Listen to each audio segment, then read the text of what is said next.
जी अस्सलाम वालेकुम नाज़रीन, ये मैं हूँ। ये मेरा चन्न अदरीस बाबर है और ये इनकी खजूरें हैं।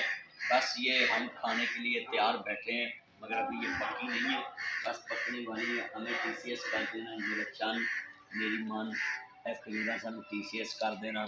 ये मेरा चन्न ज़ाहर पीर च एक साडा इक्को ही चन्न, असी मुल्तान भी आना होवे ना तो असी डायरैक्ट फिर ज़ाहर पीर ही आना होंदा।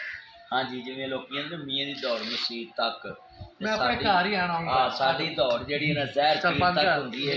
मेरा चन्न, मेरा मक्खन, मेरी मलाई, जितने मेरे चन्न अमृतसर दे ने ना, वेख लो यह भी अमृतसर की सौगात जे, तो मैं भी अमृतसरी जिन्ने ने ना मेरे चन्न और लहिंदे चढ़ते पंजाब च, कनेडा च, आसे पासे सारे सुन लन।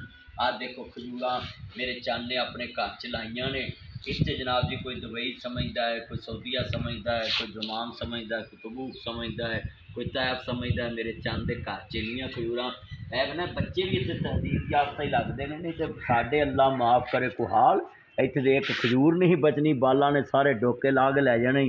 आ वेखो मेरे चन्नो इन्नियां खजूर ने, बल्ले बल्ले बल्ले। आ वेखो मावा पुत नहीं सामदियां, इन्ना वजन झलिया खजूर की टाणी ने। आ वेखो ओए होए होए माशाअल्लाह, ऐ जी अल्लाह की कुदरत। वेखो नवे फल भी निकलन दिया थल्यों। आ वेखो ऐ जे नाजरीन, ऐ थल्यों नवे फल भी निकलन दिया है, हजे पहलियां पक्कियां। ये अल्लाह की कुदरत है।